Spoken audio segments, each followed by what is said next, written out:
Welcome back to Dime Gaming Bros, our our monthly podcast show where we talk about a couple of video games that we have played through the month and some video game news and usually a video game property that has been adapted to TV or the silver screen itself. I like shiny silver screens. I am Spencer, joined by my co-host Jacob. I believe Jacob has a trivia question to kick us off. I do. I forgot that we do trivia every month as well. We alternate who does trivia. It's my turn. I honestly think you have a hope of getting this one. Oh boy. I'm gonna start out pretty vague because if it's Halo, Call of Duty, or like Assassin's Creed related, you know I'm gonna get any question you throw at me. The developer that made the PlayStation 2 era Two Towers and Return of the King games, classics, right? Yeah. Went on to make a game I don't really know a whole lot about, and a spook game. Oh. What was Spook Game? Oh shit. I definitely searched her on these Wikipedia pages. I'm not going to tell you the developer yet, because that'll give it away. Oh. Crap. Was it Alan Wake? It was not. Dang it.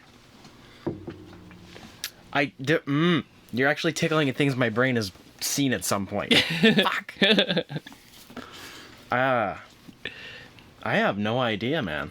I will let you think on it. Oh, I'm sure you will. Now, what have you been playing this month? Finally finished Wolfenstein II, the new Colossus. It was developed by Machine Games and published by Bethesda Softworks.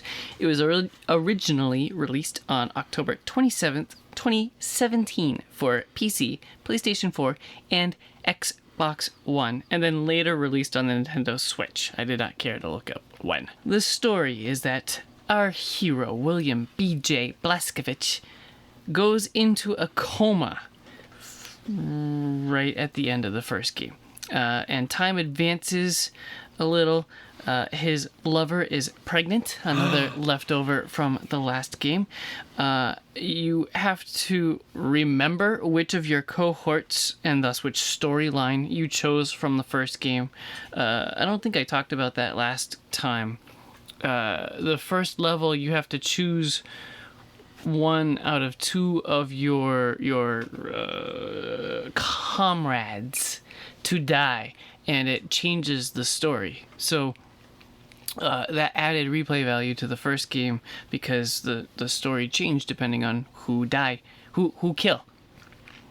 But because this is a sequel to that one, you had to remember which one you chose. Again, more replay value because the timelines change. There's a long cutscene in the first level of the new mean Nazi Beach killing the leader of the rebels. The leader would be Caroline. Right in front of your eyes, clearly establishing her as the villain. The rest of the game, BJ talks to himself in a way, it kind of feels like he's praying to his now dead comrade. And he talks about how he'll avenge her death, how he'll miss her being in charge, etc., etc. Places you'll see as you play this game are Manhattan, Roswell, New Orleans, and the planet Venus. Locations are quite large. They're often cut up into 3 or 4 levels, so you spend 3 or 4 levels in the same section. They couldn't load it all in, I'm assuming, or they were trying to cut it up into bite-sized pieces, which I appreciate.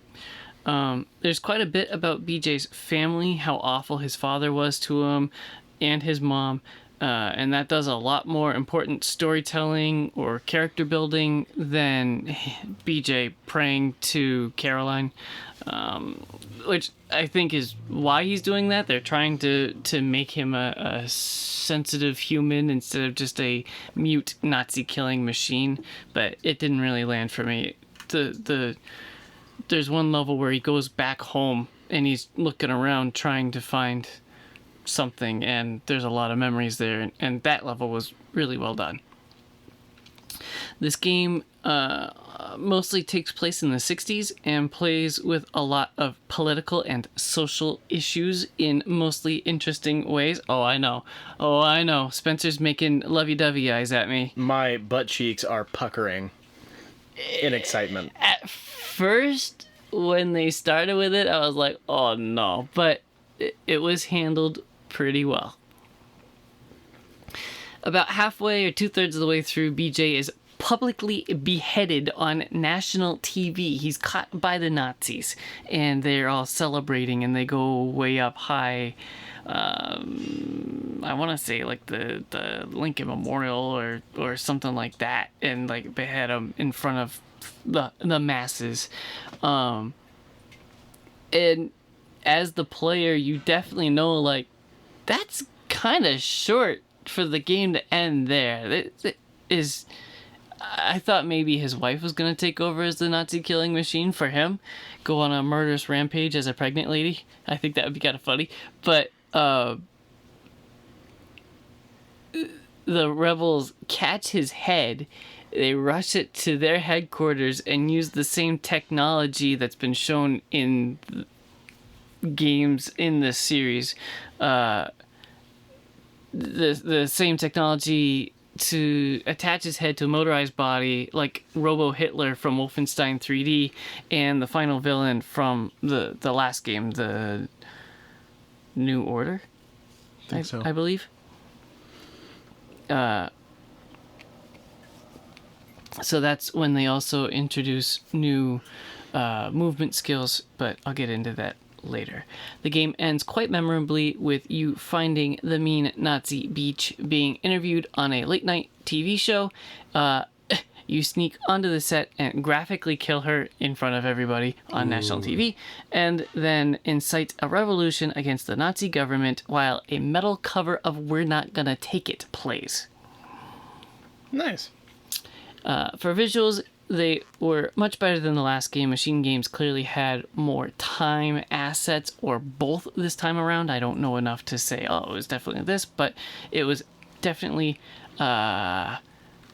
baked better and polished more this time around. The story has a bunch of cinematics through the whole game that look fantastic. And are they in-engine or pre-rendered? Pre-rendered. Interesting. Mostly, but they also, it would be like a pre-rendered cinematic, and then you come into the engine and watch for a little bit more as they explain the mission, and then you start playing.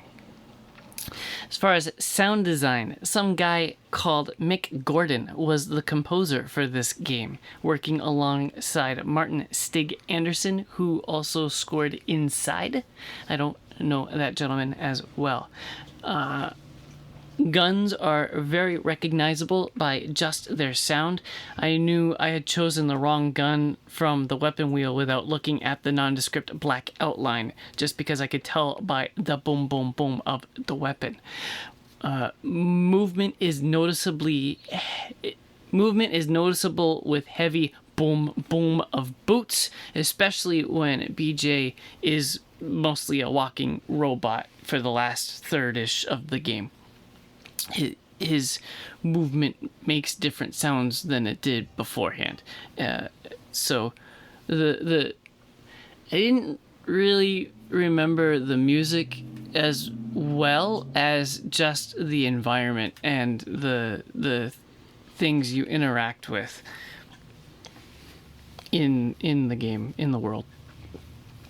Although there was one bug that I remembered from when I played this several years ago. In the headquarters that you can explore in, there's one bedroom with like a punching bag, and you can hold square to punch it, and there's a missing sound effect. There's nothing there. It's really weird. I can't believe they didn't fix it soon after launch. It's odd. Gameplay.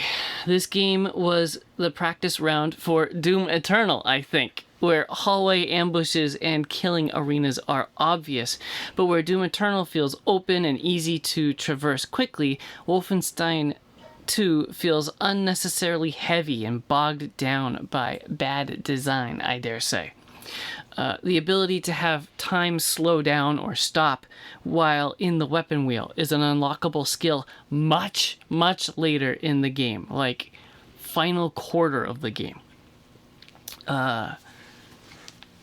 And that's balancing guns in both hands. This game has a heavy emphasis on dual wielding all the time to maximize your damage, but it doesn't let you take the time to choose your weapons for two hands. It's very frustrating. Faster mobility skills are unlockables. Every time you change weapons, you have a small cinematic, like unfolding the stock or racking a new round into the pistol, which really inhibits the ability to get a quick kill to get yourself out of trouble. It takes time to take the stupid weapon out. But pretty. Every time. This game clearly wants to play like an arena shooter, but has tendencies like this that make you want so badly to just play strategically and take your time. Gun upgrades again are like Doom, where you get 2 different firing options, but with so many weapons, I left my preferred upgrades attached and would just switch weapons to suit my needs, because switching weapons or weapon mods both felt like it took too long.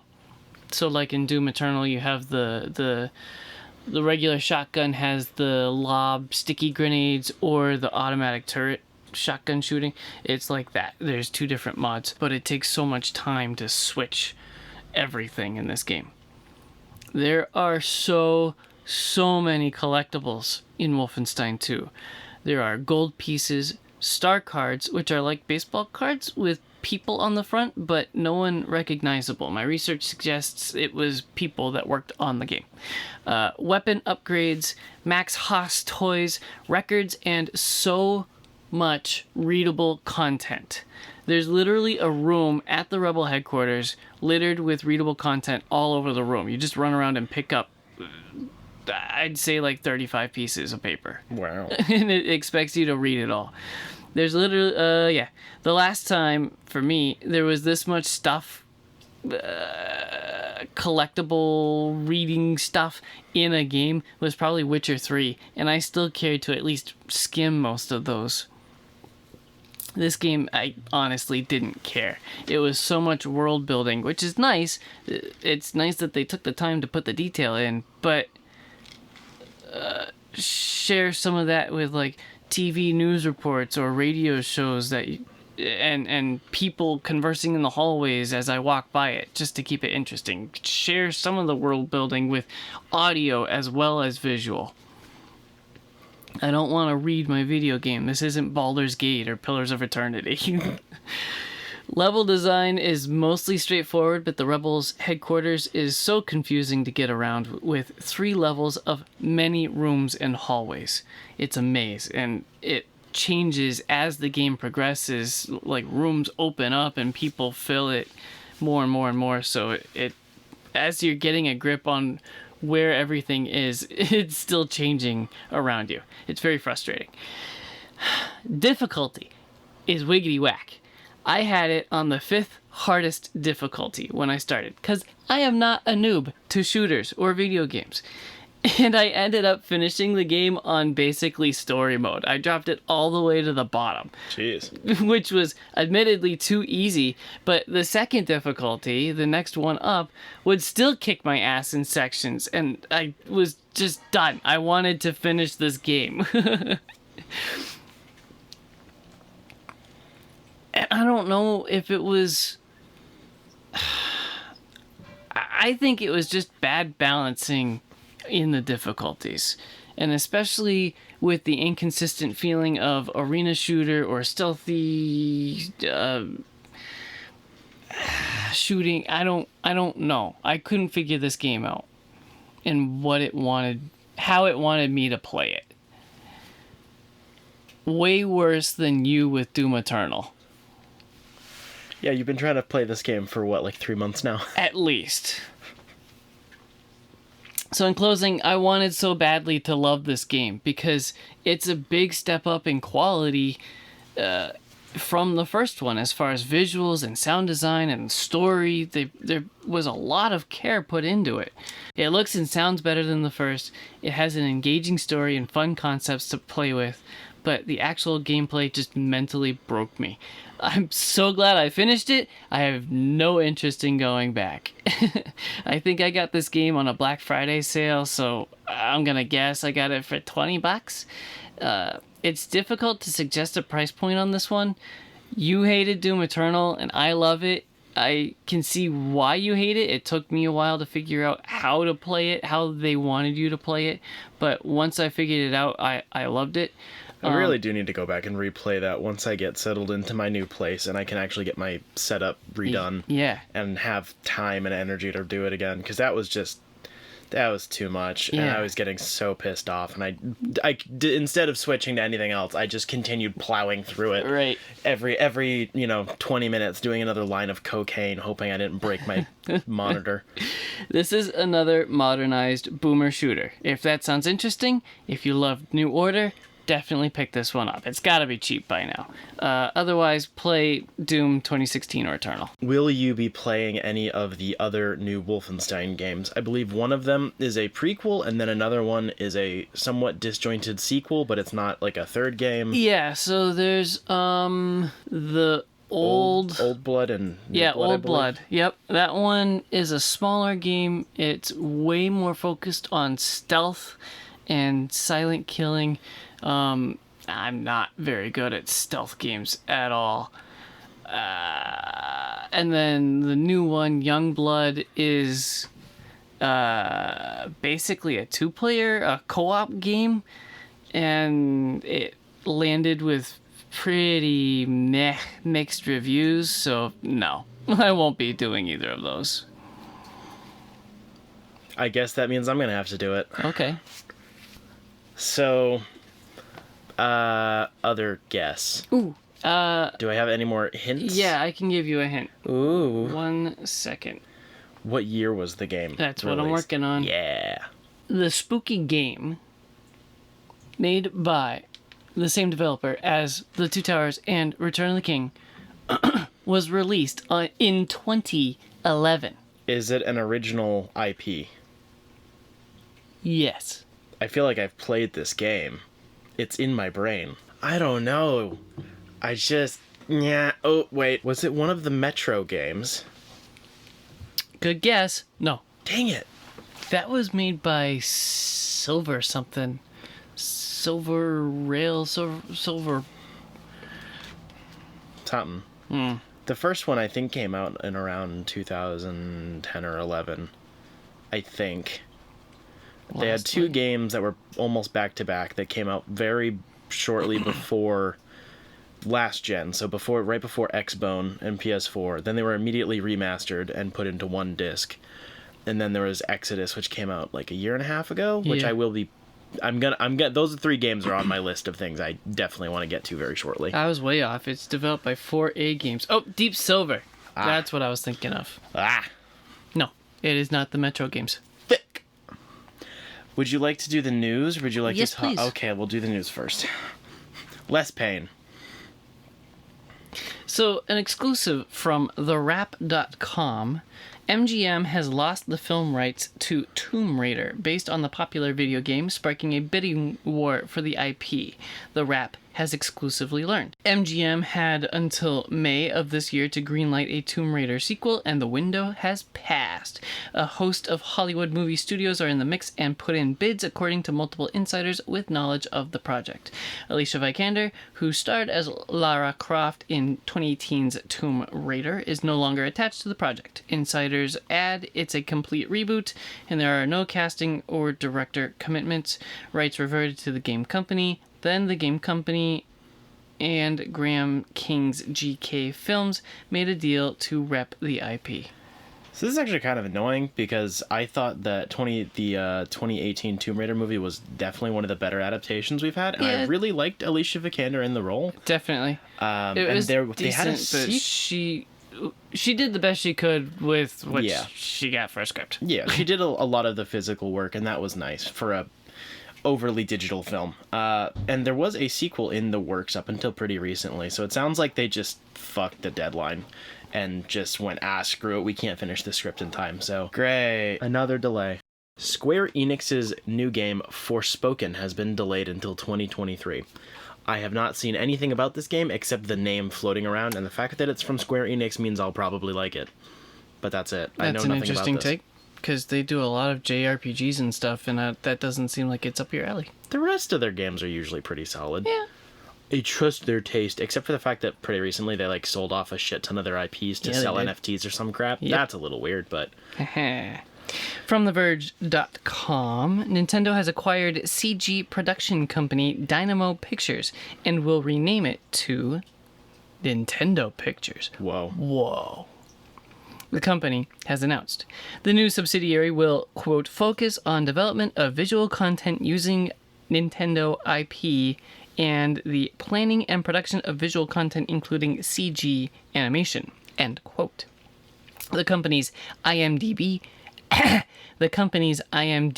page lists credits on dozens of titles, including motion capture work on Death Stranding and Persona 5, and post-production work on Metroid Other M. I have kind of mixed feelings on this. It might result in higher quality products if the studio producing them is more directly linked to the original publisher of the IPs, but also integrating film and television content like into media franchises that are primarily based on games is kind of cringe. And Sonic's been doing it for years, but that's because Sonic has been a hellhole since it started. It just, this could be cool, but I don't. Bring back animated Legend of Zelda. No, only for the memes. Well, excuse me, princess. WB Games Montreal released a Gotham Knights character trailer for Batgirl, as well as 16 minutes of footage from the prologue taken from Batgirl's perspective. I got some takes on this one. Oh, please. So, I understand it's still a work in progress, and they're still baking it and whatever. But there were a bunch of rough visuals in the opening 16 minutes. I didn't even finish it, but like they show the character selection, and once the player chose the character, it scrolls up into the sky to show Gotham Knights, and like trees blinked out of existence. Inside a building, people are raiding. There's fire like climbing up the wall, and there was a wicked bad fire visual on the ceiling. Like there was some pretty rough things like that, and I know it's still being baked, but it's not looking good. And that was the kind of the gist I got, but more on like the smoothness of gameplay. Yeah, she seems to play similar-ish to Nightwing, being somewhat acrobatic with some ranged weapons and some close quarter stuff, which is fine. But there was like another bad guy that fell from a final punch and there was missing audio. Yeah, it looks like this game has so many assets in it, and I think it's the type of game whereas it is a large open world with either a large amount of repeated assets with minor alterations, or it's procedurally generated, and both of those tend to be bad. Like, it's coming across like a Ubisoft game, and I used to like Ubisoft before it really went to hell, but it just seems like copy-paste enemies in semi-generic Gotham-ish looking locations. I will admit that the actual gameplay, like the prologue bit, the tutorial, which is basically what the prologue was, looked fine in terms of like controls and type of gameplay. Seems decent. That's what I was thinking. At first, I was like, oh, that's what they're trying to do. Okay, I like that. It's like a half Arkham series, half like third-person shooter-ish. It's in the middle, and I don't mind that. I think there's something like foundational to this game that's not going to work. I think there's something on a technological level that's broken, and that's why they dropped the previous gen version and they pushed it multiple times. I think they're trying to polish a turd as best they can. I think it's not going to get much better than it is right now because it's coming out in a couple of months. Yeah. It looks like a big oof. I think it's a base problem with the type of game it is. It's just not going to work well. Vaguely adjacent games, we talked about Square Enix's Avengers. The game is mid gameplay, mid story, whatever. But on a technological level, it looks fine, I guess. Right. Sometimes it's okay, but it's so many repeated assets with repeated locations with repeated tasks because that's just how they built it. Monetized it. Exactly, and Oblivion. You can't change that in the middle of production. Right. You can only continue moving down the path as best you can. And I'm also still concerned about it being co-op because at a very quick glance, the way it plays looks fine, and if it was just another Arkham game, I would be really excited, but I don't know. We'll see.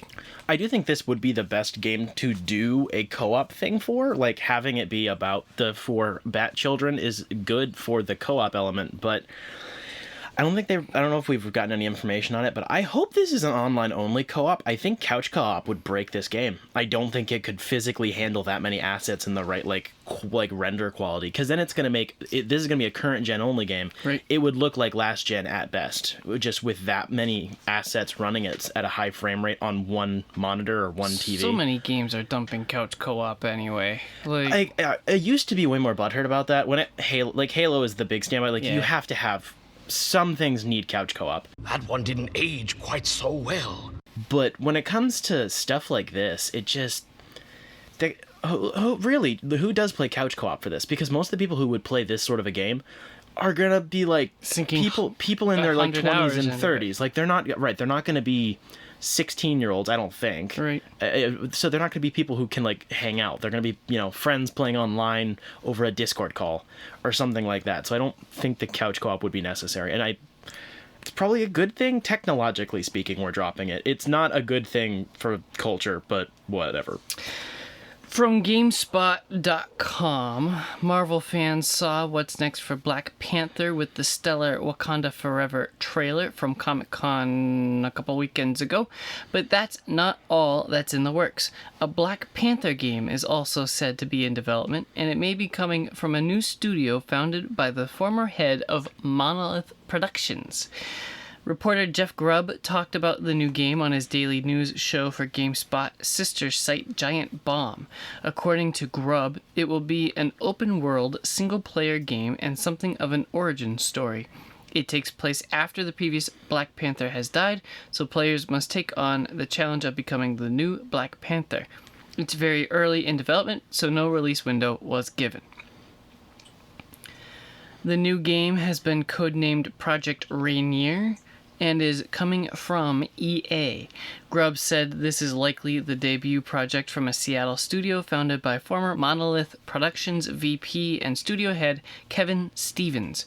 Under Stevens, Monolith made the licensed Lord of the Rings games Middle-earth, Shadow of Mordor, and its sequel, Shadow of War.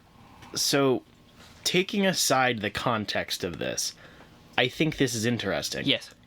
Good character for this sort of a setting, and I think if this production studio are behind it, I think that's a good pick. Wakanda will be a fun place to explore. But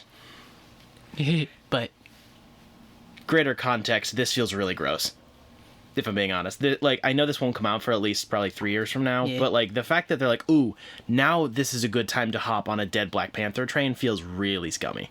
The comics do that, but it's expected that comics do that all the time. That's how the character has been. Yes. The crown is passed down upon death. death. But it's passed down twice. In the 60 years the characters existed, we had T'Chaka, who died pretty early on. Yeah. We've had some stories as prequels with him. It's been T'Challa. T'Challa's died a few times in the comics and come back from the dead. And we've had a few other characters taken on, but he is still the primary, he's still the Black Panther. And he will be for a while, no matter how many other times he dies. The fact that this comes out, 2 weeks after we get a trailer for a movie based on the fact that the Black Panther died because the real-life actor died, I don't know. It smells bad to me. hopefully there's enough time by then. I would hope it's not intended that way, but it feels like they're it's a coincidence, because how often do they say, "Oh, new movie, by the way, we're doing a new game"? It happens a lot. I think it's a coincidence. I hope it's a coincidence. From PCGamer.com, according to an official Xbox news post, Microsoft is testing a higher-priced family-sharing Game Pass plan that would allow up to 5 people to access the same subscription as rumors have previously suggested. The initial rollout is exclusive to Colombia and Ireland and allows members of the Xbox Insiders program to test out the new package. According to an Xbox spokesperson, the added members have their own unique access to Xbox Game Pass Ultimate Games content and benefits. They also noted that the package would change based on Xbox Insider feedback. No specific price was given, but the original release noted that a single month of standard Game Pass Ultimate, which includes access to both Microsoft and EA's library of digital games and Xbox cloud streaming, was worth 18 days of this new plan for exchange/upgrade purchases. With a lone month of Ultimate being about $15, that put the initial price of the family plan at something approaching $30 or so. Microsoft hasn't offered a timeline of when it will bring this new plan to other regions, but the spokesperson did note that the company would have more to share later this year. This is cool. It's not terribly exciting, but... I don't know. Like, the premise is okay, but by the time you're spending $30 a month for games, you might as well just be hitting the retail, the clearance rack, and just pick up a game every month for $30. Well, if it's supposed to be a family plan for up to 5 people, so family is in quotations, obviously. Right. A gamer house, yes. More like. But like up to 5 people, that's all of Microsoft's first-party releases get put onto it like 2 weeks after they launch. That's also all of EA's stuff, and soon to be a lot of Bethesda games. So like... It's kind of like the same argument I have with paying for Spotify, is like, why would I spend $8 a month for access to music when I could basically buy a new CD every month for that price? Because you have unlimited access to almost unlimited music. Almost. Obviously, the most obscure things aren't there, but like... Yeah, physical stuff is cool and all that fun shit, but like, especially when it comes to games in this current generation, none of the games work off the disc anyways. You put the disc in, and the disc is basically a download key for the game, and then the game still requires you to put the game disc in as an unlock key. Like, they can't fit all the data on the game anyway, on the disc anyways. They haven't done that in years. Even the later end of the 360 era, you still had to install games off of the 360 disc. So, like, of course I want the physical disc because it's nice, and I like having it on a shelf, and I like even if the internet's totally screwed, I have a version of the game somehow available to me, even if it's the busted launch version. Like, I could probably jailbreak that. Right. But for most people, they don't give a shit, and that's a lot cheaper than paying for five Game Pass Ultimate memberships. That's the equivalent of paying for like 2. So it's a bit of a steal. It's not like I'm gonna get it. I don't have friends. I don't have family. From PCGamer.com, Dead by Daylight studio Behavior Interactive unveiled a new first-person building and raiding game called Meet Your Maker that challenges players to build and raid sprawling, fortified outposts in the horrific wasteland of the future. The Earth is dying, you see, and rather than addressing the root causes, this is already not sounding like fiction, humanity's overlords decided the thing to do was to create an artificial being called the Chimera, which is somehow going to save what little life remains on the planet. That little aside was not mine. Was that yours or the article's? That's the article. Okay. But in order to make this happen, the Chimera must evolve, and in order to evolve, it needs pure genetic material. That's where you come in. Using a system of customizable digital building blocks, players will create their own unique outposts and stock them with traps and guards whose behaviors are controlled by a simple AI recording system. These imposing post-apocalyptic outposts are where you'll extract and protect that sweet, sweet genetic material, GenMat, in the game's parlance. But of course, survival is a zero some game. For me to live, you must die, or something like that. And so, along with nurturing your own gen mat, you also need to get out there and steal everyone else's and smash up some of their stuff while you're at it. Quote, the game is built on UGC, user-generated content, and creates deep social connections whether you play alone or co-op, creative director Ash Pennell said. As a builder, share your meticulously built outpost and watch other players take them on via a replay system. It never gets old to watch others die. You'll reap rewards and learn how to strengthen your creation. As a raider, you'll try, die, retry, and eventually gain the knowledge to extract that gen mat and exit victoriously. In both cases, it's highly entertaining and always fun to watch. Meet Your Maker is expected to launch sometime in 2023, but the first closed playtest is set to begin much sooner on August 23rd. Alright, so I randomly stumbled across this while I was doing the news. 1, new game announcement is always cool. 2, from a cool studio. But 3, I watched the gameplay footage and the overview. This is basically...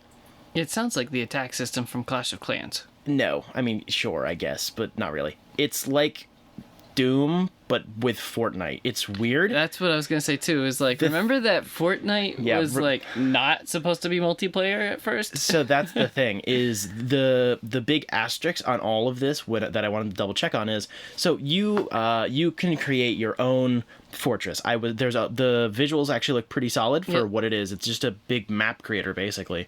You can like manually map out AI paths, like you can run through it and then use that as your gameplay loop, and all that sort of fun stuff.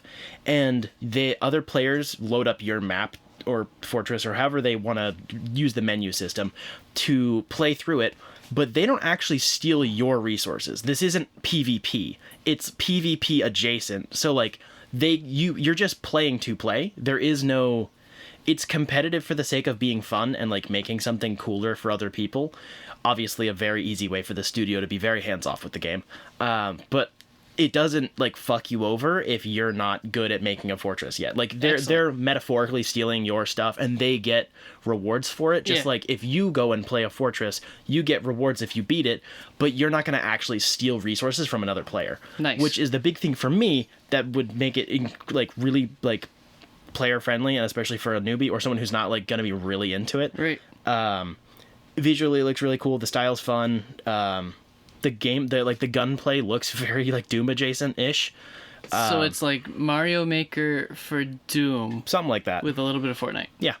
Kind of like that. I enrolled myself in the open beta. Nice. I'm looking forward to this. It's coming out for current gen PC, and it might be on last gen. But I believe all the flights are just for PC. But I linked my Steam account. I'm looking forward to this. It looks really cool. The enemies look fun. And it's very much so like a game that the studio doesn't have to put that much time into after they put it out. It's a bug patch and like make sure the game isn't broken. And that's it, because people will just make their own content, right. Which makes sense. You just have to make the tools very good when you launch. Otherwise, it's screwed. Like, that's why people like playing Mario Maker. I don't. But, like, people like playing Mario Maker because it works really well. It's not some buggy, glitchy mess. The maps work perfectly after you make them. So as long as it launches well, this could be a banger. So, that was another comment I had on Gotham Knights, was that when the player finished an objective, they got crafting materials, and I was like, oh, no. Do I smell grind?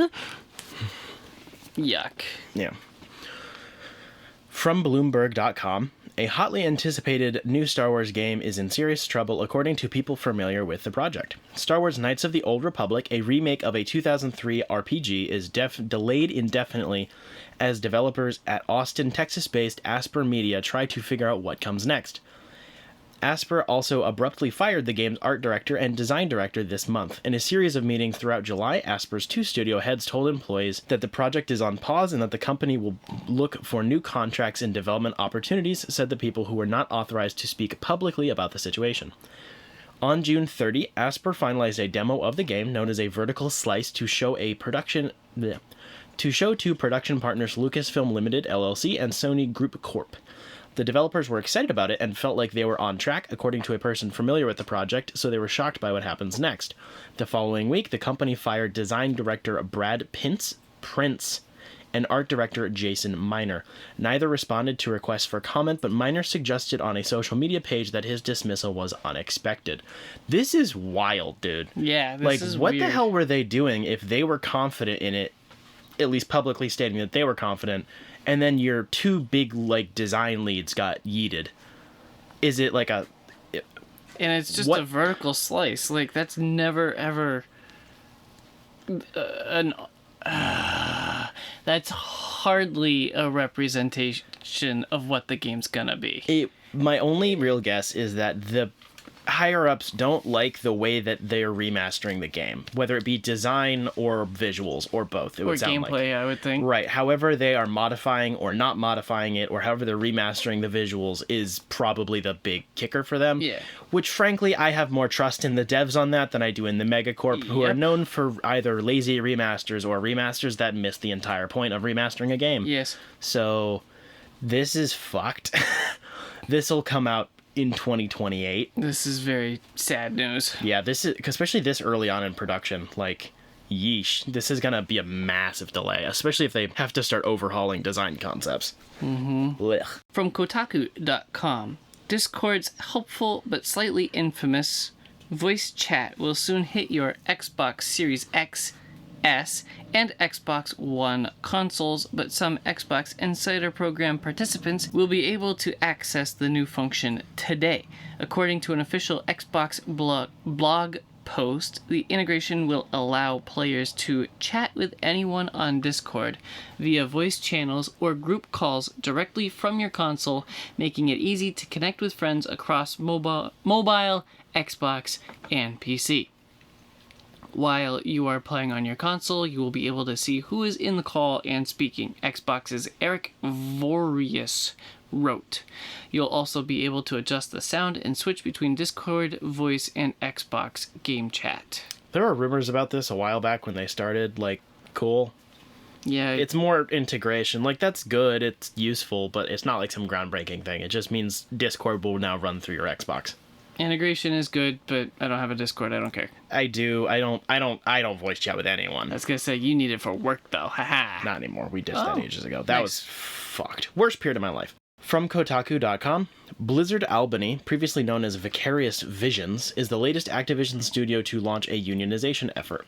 Roughly 20 quality assurance staff at the office, which remastered Diablo 2 last year, have called on the publisher to voluntarily recognize the union, calling it a seat at the table for negotiating our futures. We, the QA testers of Blizzard Albany, are committed to fostering an open, diverse, and equitable workplace, the union, called Game Workers Alliance Albany, announced on Twitter. We demand an environment where our skills, ideals, and democratic decisions are valued and respected. Based and union-pilled, that's really all there is to this one so far. So... Wow.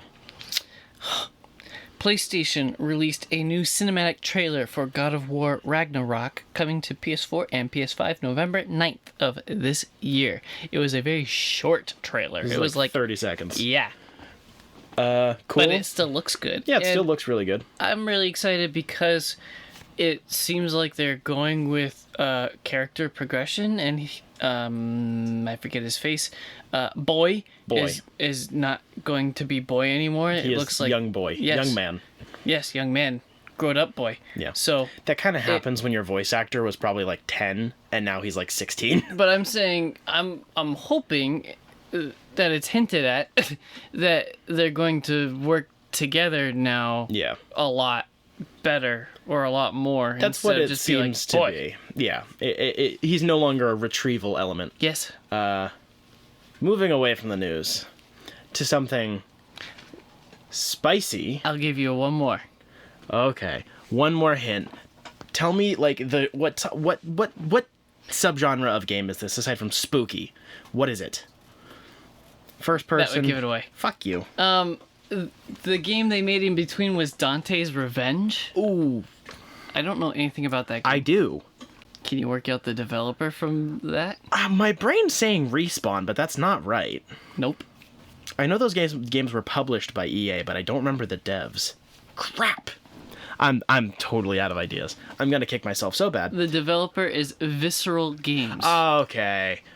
Oh, I know the name. I still don't know the name of the game. I'm bad at this. Okay, moving on to something mildly depressing, but maybe not depressing. Resident Evil got a new... Crap, I forgot about that. Resident Evil got a television adaptation this year. Just came out in July. It is one season of television. It is 8 episodes long.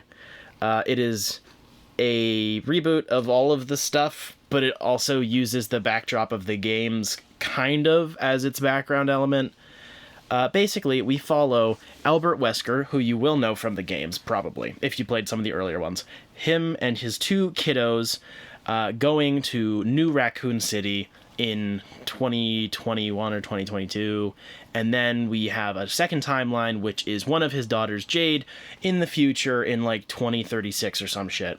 And her escapades throughout the apocalypse. There are some things about this show I do actually like wholesale. Yes. And then there's a lot of it which is it's not like offensively bad. It's just really aggressively mediocre. Yes, exactly. So it's better than Halo was. Yep. But by a half a star. Yeah.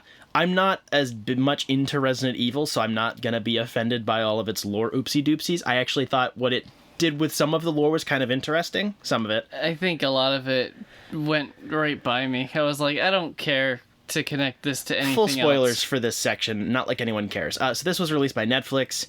I have no idea if they've greenlit a continuation of it. It does end on a stupid, pointless cliffhanger. So that is a thing. So the 2 timelines. The past was way more exciting. Admittedly, some of the high school drama mixed with the corporate espionage was way more interesting and visually appealing to me than the post-apocalyptic Mad Max world stuff. And that might just be because I don't really like how Resident Evil's quote post-apocalyptic stuff works. Almost all of the infrastructure is still there. It's really fucky, and that's just a personal gripe of mine. I don't like how they've structured their apocalypse. It makes no sense. But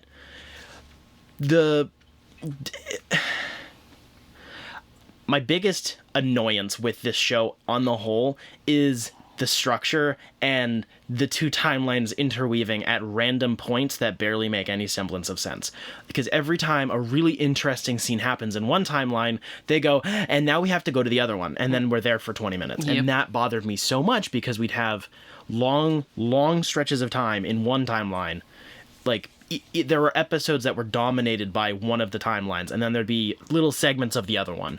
And there was very little rhyme or reason to it. It didn't feel as choppy as Halo, though. No. It was definitely consistently choppy, if that makes sense. Yeah. That really bothered me because it kills the momentum, and every episode does the lazy stuff where it goes, plot twist, and then the next episode goes, JK. That happened like 3 or 4 times. Yeah. It was like, so her sister is dead. No, she actually didn't die. And then the next episode's like, maybe she is gonna die. And then we end the season, and she still ain't dead yet. And the future timeline version of her is dead. So it's like, I hate that.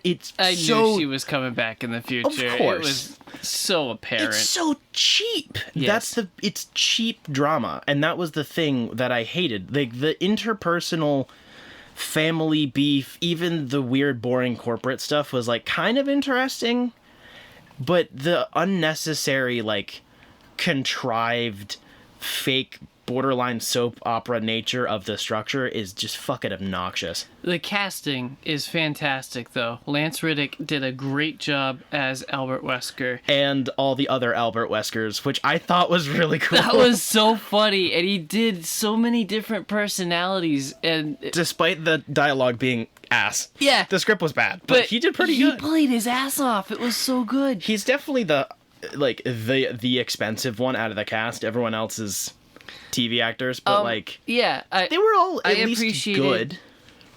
Paola Nunez as the bad lady. She had like a shark smile that just added to her character. The smile was very creepy. It was like, oh, like very well done. The kids were played very well. That was the thing that surprised me the most. Is I would rather follow the kids being. They're playing, I think, 14 to 16-year-olds. Yeah, ish. They're like 16 to 18 in real life, but like whatever.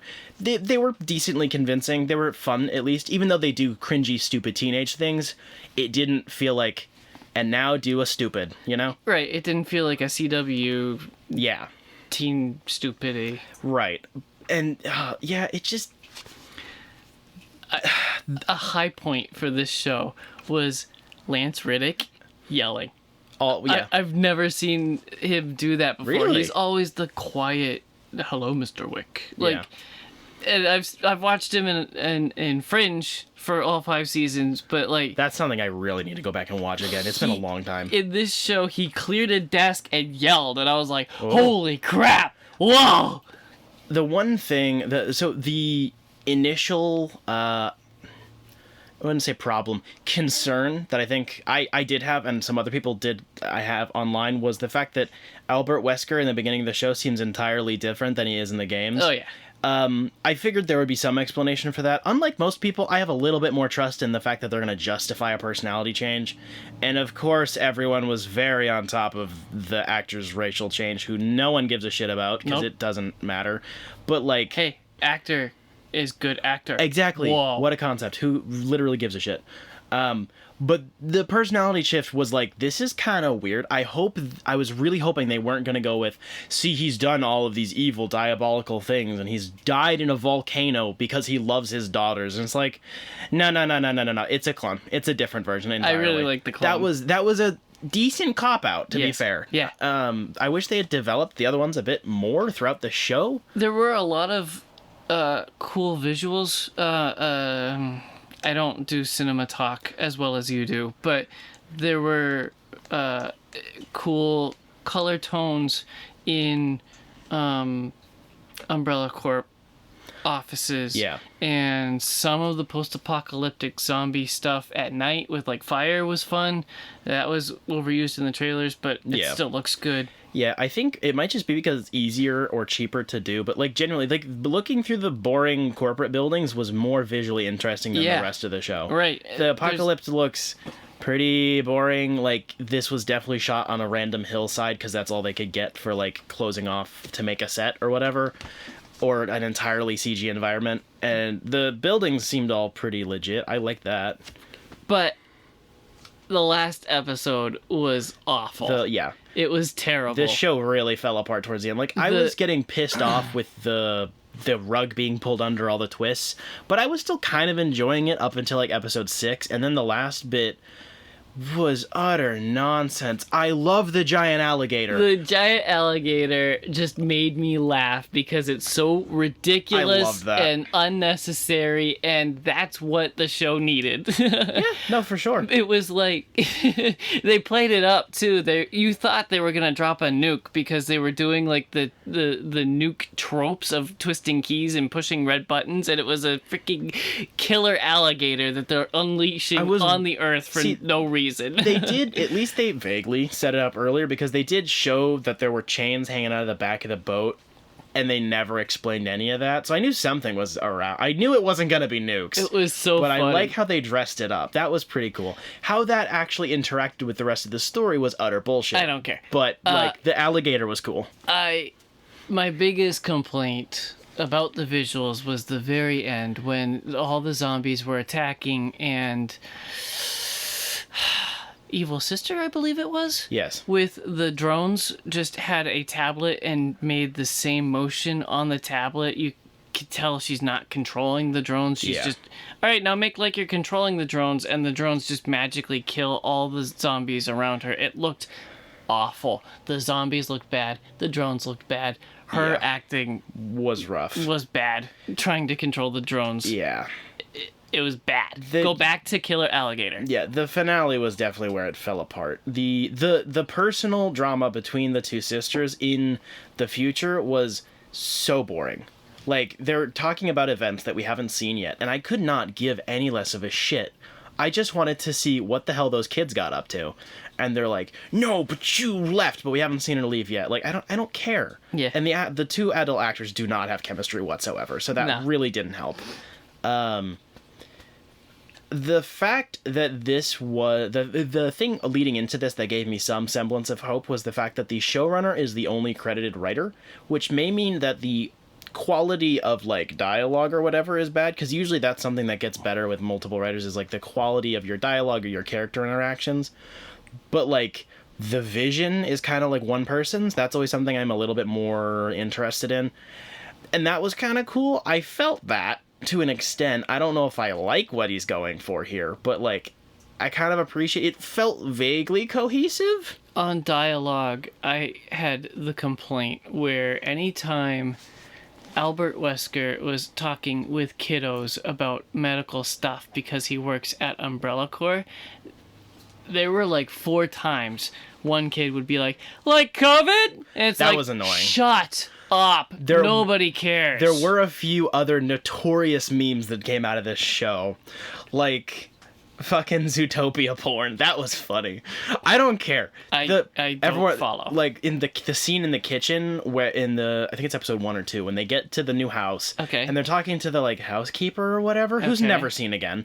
And they're like, oh, like there's internet and like books, and yeah, she's like, yeah, I'm just gonna sit in my room and like read Zootopia porn all day. Apparently the internet loved that in the bad way. They thought it was the worst thing they've ever like heard in their lives and made a meme out of it. I thought the cringe-inducing moments of, like, bad memes were kind of funny in, like, not an ironic way, just, like, at least you tried. It's like, I just think you're setting yourself up for failure if you make many COVID references, because that's just going to make your show not age well. That was the other thing. I do agree with you on this part for once. It was really... For once. Yeah. Because it takes place in 2021 or 2022 in South Africa, in obviously a hypothetical time period, like a hypothetical universe. So if they want to go with the fact that like COVID's still a thing, like that's fine or whatever, but the rest of the show doesn't follow through with it at all. Like then you go to the school and there's no distancing. There is not a single mask in sight. Like the kids are just acting like normal, which is fine. It feels like there was no attempt to make that like worth anything. Like there was no weight put behind the actual line. Like the line delivery was just there, so the audience would go, oh yeah, oh, you mean an air virus? So it's not an air virus. I remember that from like a month ago. Right. That was just, it felt really lazy. Yes. I get how Albert explained it to the kids, because those kids in this hypothetical world, those kids would probably, that would be the next thing in their minds when you're talking about a virus. That would make sense, I guess, for them to say, but like you have to justify that because you're writing a fiction, you know? You have to justify all the silly shit you do. Kinda. Yeah. It was just weird. The dog looked like ass. It looked almost as bad as it did in Welcome to Raccoon City, which came out not that long before this and was a really dog shit looking movie, but like, holy crap, the CG dog was disgustingly bad. That was so disappointing. And it was in the dark, so you have no excuse. No. So I had this weird thought on the zombies, and I still don't know how I feel about it. Sorry, the T-virus zeros.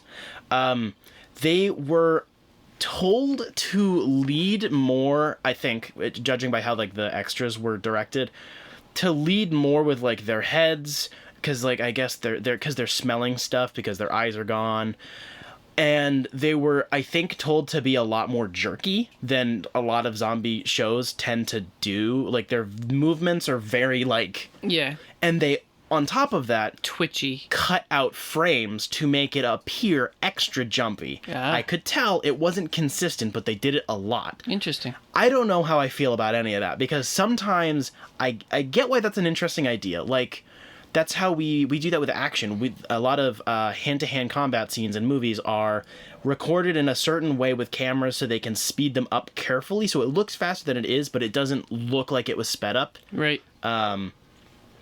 John Wick does that all the time. I was gonna say, Bourne started that basically. Yeah, but Bourne did it with the quick cutting more so. But like I mean, even that's how Zack Snyder does his slow mo. Is like you film it in a way whereas you can fuck with the speed and it won't look janky. Like, they're not moving in real time, in real life. They're moving somewhat different. It's hard to explain because I barely understand it. But, like, they definitely did that with the zombies, and I don't know how I feel about that, because sometimes it makes sense, but then it's immersion breaking, because then it's making me think, oh, that's a cool idea to make your zombies look like that, and it's like, now I'm thinking about the fact that I'm watching a fiction instead of just being immersed in it. I'm about to out myself as not being a true fan, but this show definitely went with fast zombies, and I don't remember every iteration of every Resident Evil, and if it's always been fast zombies. I'm pretty sure the first couple games were slow zombies. Considering how fucky Resident Evil is with all of its own lore every game anyway, 5 new viruses and a new protagonist every other game, I don't really care. It was just kind of weird. I don't know. It felt... I didn't like that the zombies were running, though. Like, you can have fast zombies without running. Yeah, the running was a bit much. The zombies were really inconsistent, whether it be with the close-up shots or the big action scenes or whatever. They just felt kind of thrown in there. Like, the apocalyptic setting did not feel planned out very well for what it was supposed to be. Yep. And that was annoying. Ugh. There was also the funny montage of whatever that fat guy was doing an action set. That was annoying. That sucked. Yeah. And then he died, and everybody cheered. I think there was a couple of jokes which I thought were very weird. There was, say, the scene in the apartment with the old lady, her cats, and her husband who's a zombie in the bathroom. Yep. That scene was, like, fine, I guess, for the most part. But then right at the end, they stick on that's fucked up. It's like, you didn't have to say it. Right. It was pretty clear. Knew. Like, the amount of hand-holding through the dialogue was kind of obtuse. I don't know. It was... The big bug at the beginning was okay, I guess. Not as cool as the big alligator. I don't know. I watched it once. I'll never watch it again. Hell no. It was just offensively mediocre. Pretty much. There were some highlights. Albert Wesker looking like Blade was pretty funny. Yeah. That was definitely intentional. There was no way that wasn't intentional. I don't know. I feel like you could have done this show from different Albert clone perspectives. That'd be fun. I think there's a way more interesting way to use those characters and this setting without changing a lot. Just following at least those two, and maybe somehow making the audience not understand that there's two different people you're following, and then twists or like whatever. There's a way to structure that's kind of interesting. So this past month, I played Journey, which is an indie adventure game co-developed by That Game Company and Santa Monica Studio, published by Sony Computer Entertainment. It was directed by Genova Chen. It was originally released for the PS3 via the PlayStation Network in 2012. It was ported to PS4 in 2015, and then it was ported to Windows and iOS in 2019. So this is the metaphorical predecessor to Abzu, as I kind of mentioned when I talked about that game. My mum's evil. It is what? A large amount of the staff / crew for this game went forward to move to work on Abzu, which was made as like a metaphorical spiritual yin and yang thing. I don't know, something like that. So the composer is also the same. He also won a Grammy for this game, which is really cool. Just a lot of the programmers were the same. Different companies, but same people. In this game, you control a robed figure in a desert, traveling towards a mountain in the distance. And the big thing with this game, which surprisingly still works, it is kind of co-op. Kind of. So you know how in Souls games, when you die, and when other players die, if your internet connection is working correctly, they will leave like hints and you can see where people have died and shit. Yep. It's kind of like that. You can play this game by yourself, but you can also play online with other people, of which they will just randomly appear in this game. There is no prompt for another person entering your game. There is no chat, text, or voice. There is no gamer tag or like name associated with the character. They just appear, and there's no way to communicate with them at all. You can go back and forth quickly, left and right. What do you mean? Click, click, click, click, click, click, click, click, click, click, just to say hi. Basically, like you do. Your Minecraft universal squat is hello. Yeah, like exactly. That's it. there's no like direct communication in this game, and the person's gamer tag or Steam username or whatever only appears in the credits of the game when you finish it. It's really cool. So you can play either way. I played by myself on my first playthrough because no one popped in. On my second playthrough, of which I played this on PC, someone still appeared in this like decade-old game. It's really funny. This was also recently, quote-unquote, discounted on PlayStation Network, I believe, for, I believe it was during their Stay Home initiative. It was one of the many games that they threw a massive discount on. They also had Summer Sale right after it. So yeah, it's one of those games that kind of just gets...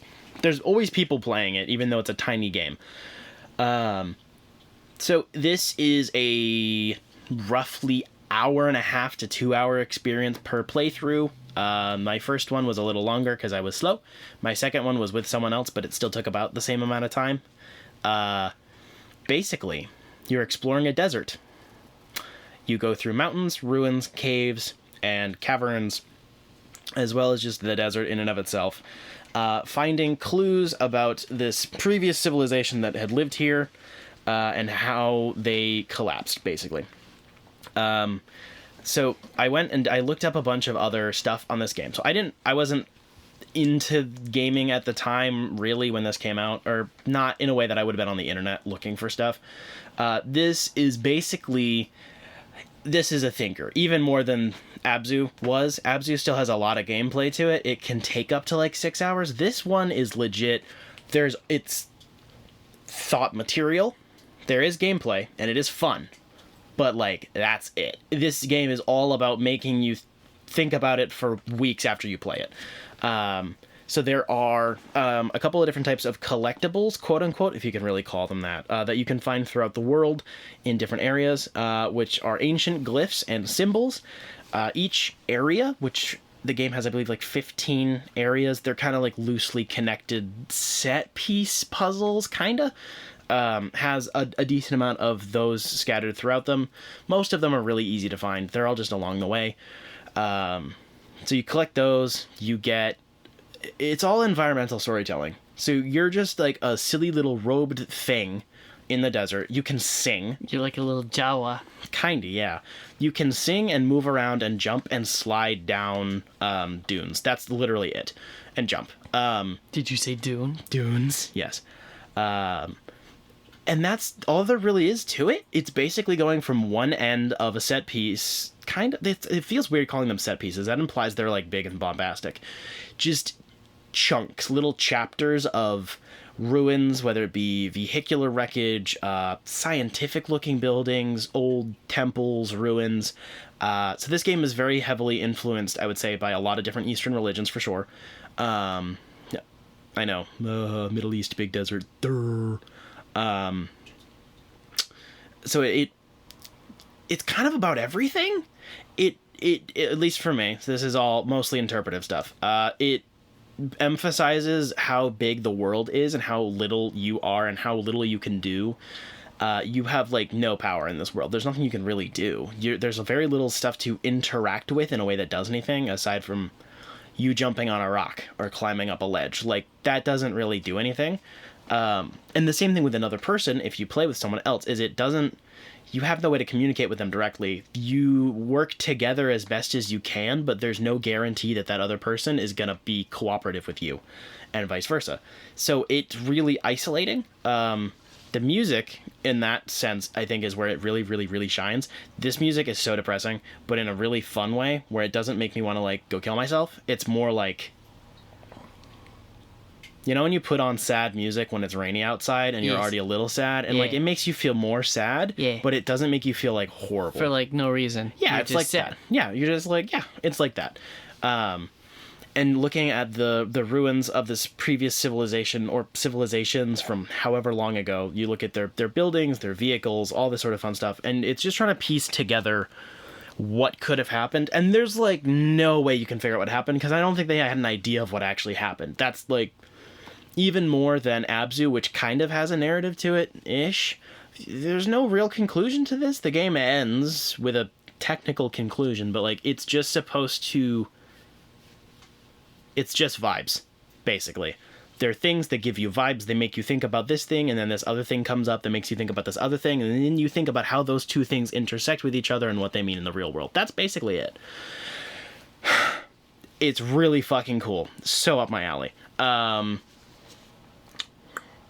There's a decent amount of Steam/PlayStation trophies. They're all pretty straightforward. Collecting all the collectibles, meditating with another player, playing most of the game with another player, stuff like that. It's really gorgeous. It's aged surprisingly well. I was playing it on a laptop with like middle graphic settings in terms of my graphic card settings and like my Steam settings. Just looks good. It has a strong sense of style and an environment to it. The music is always playing. There's a lot of really, really, really pretty tracks. I had different music on my 2 different playthroughs as well, so it might not be specifically triggered by like locational triggers or have transition pieces. I think it might just basically be one long flowing rotating tapestry of music, which I think is really cool. I paid $10. I think it launched at $15, but it's pretty much always on sale or free. I'm sure it gets thrown in with Humble Bundles and shit all the time. Are there multiple endings? Is there anything that would encourage replay? More so just to explore more stuff and the potential of playing with somebody else and like finding more hints and clues. But there is nothing you do that changes the narrative, because there really isn't a narrative to change for the most part. It's an interactable sandbox, not just literally, but I don't know. It's like you load up. A person, you sit in front of this kid's playbox. There's this big old sand dunes, and you're uncovering their toys and their Matchbox cars and crayons and like Lego bits. But like, you can't do anything with those. You can't put them together. You can't make anything. You can't move them. You're just kind of brushing away the sand and trying to figure out what happened. And if you've been in a children's like sandbox, there's no rhyme or reason to anything really. Like that Tonka truck got brought over 3 weeks ago. It was full of water, which is now evaporated and it's rusting out.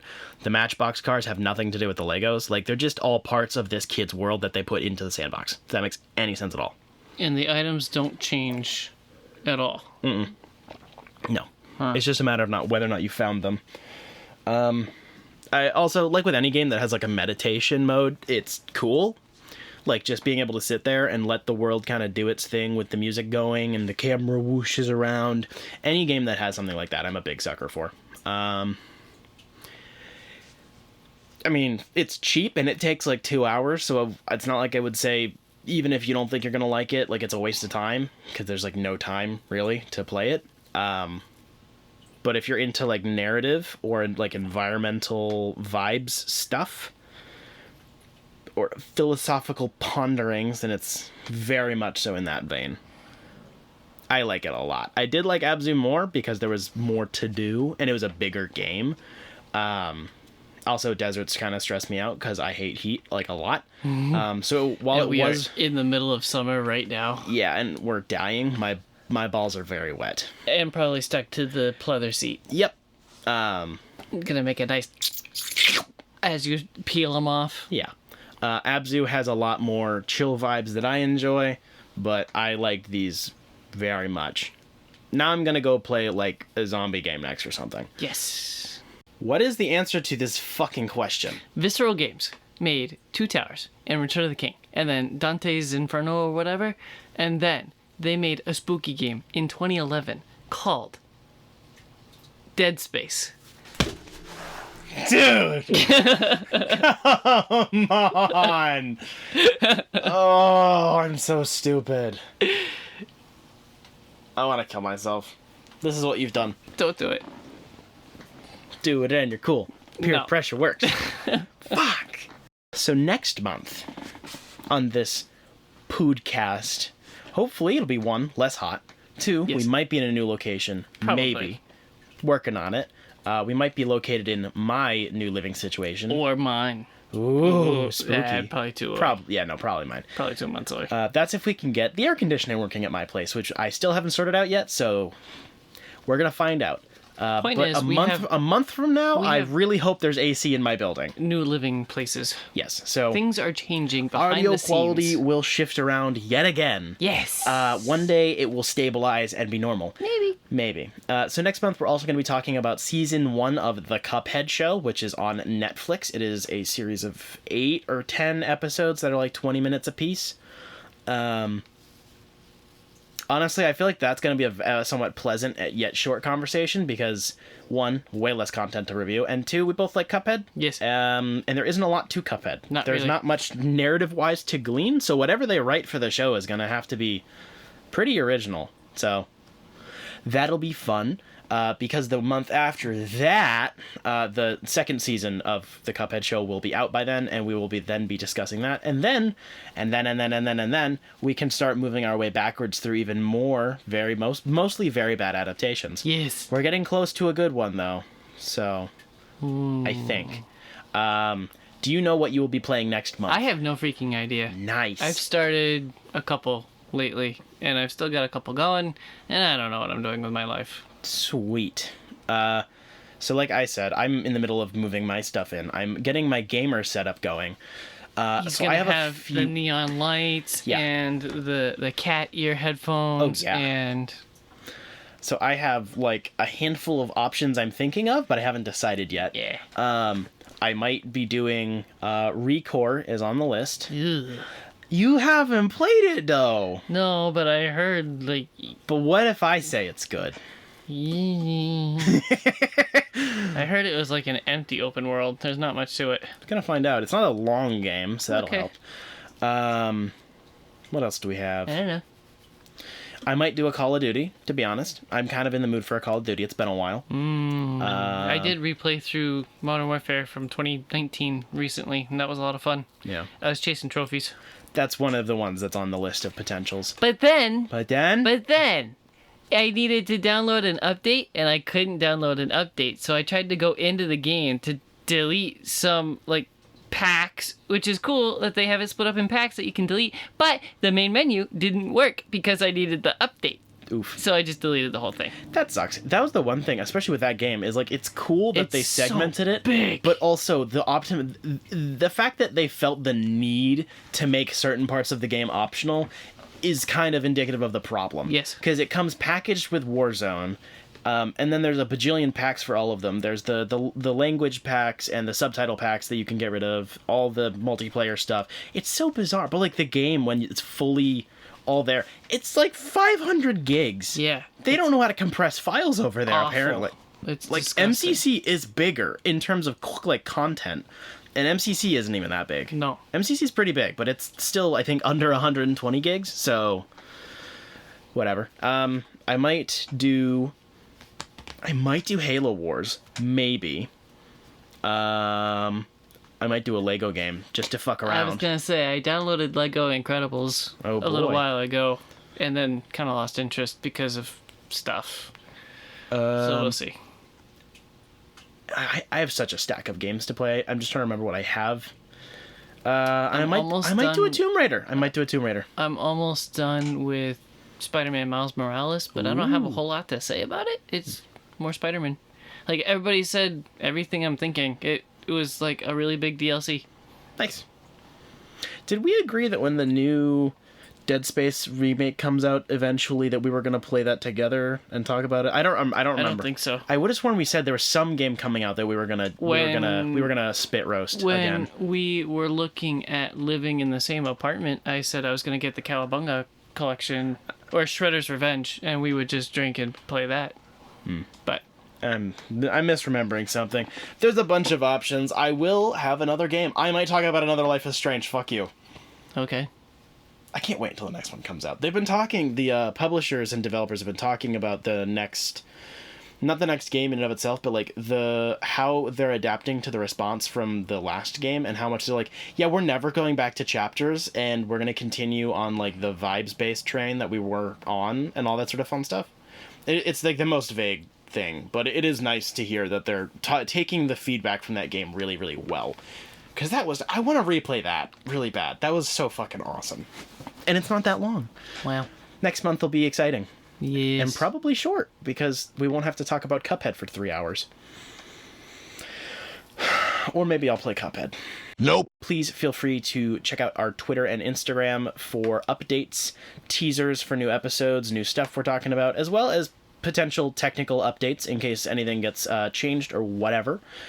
Go check out our website at dimecomicbros.com. Go check out our other podcast, the primary podcast that we do with our other buddy Colin, Dime Comic Bros, where we post new episodes every Friday, where we talk about comic books, comic book movies, comic book TV shows, random superhero shenanigans, lots of Daredevil, mostly lots of Colin screaming about mommy milkers and stuff. And a lot of slurs. There's a few slurs sometimes. We're getting better. No. Colin yells a lot of slurs. Colin does yell a lot of slurs. And if you would like to support either one of these shows or just us in general, I don't know, you're a big fan of Jacob's voice and you want to go on a date with him, you can go to patreon.com/dimecomicbros. How are you doing? And throw a couple of bucks our way on a monthly basis. It helps us make these episodes more consistently, helps keep our audio quality stable, something we have some difficulties with every once in a while. It just helps the show. You can get your name shouted out at the end of every episode. We do need to shout out Jeff Lawrence, one of our kind of IRL friends, I think, at this point. Pretty much. Kinda. I hope he's there for Devil Wears Prada this Friday. That'd be nice. We have a habit of bumping into him at a lot of concerts, and Colin and him like doing art collabs lately, so that's really cool. As well as early access to this podcast, as well as Dime Comic Bros by a couple of days, exclusive clips and segments from both shows, in case we go on a really spicy tangent that we don't want out there. You know, you can pay us to hear us say really hot, spicy things, as well as... Yeah, pay us money to hear really offensive words. Exactly. As well as our other kind of podcast, Dime Comic Bros Happy Hour, where every week after recording Dime Comic Bros, the three of us crack open a beer, have a little glass of whiskey or coffee or whatever, and just talk about a random topic. One of us sometimes comes up with a prompt, a silly question. It's just all sorts of random shenanigans. That is exclusive to our Patreon. Go check it out and come back next month, please. I want to finally get my father's approval by showing him our YouTube numbers. Help us get there. We should go. We are going to the bathroom.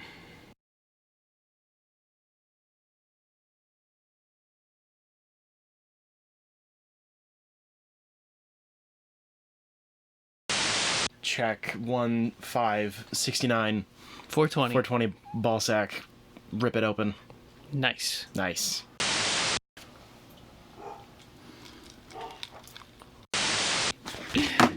Fudge nuggets. I feel very dumb.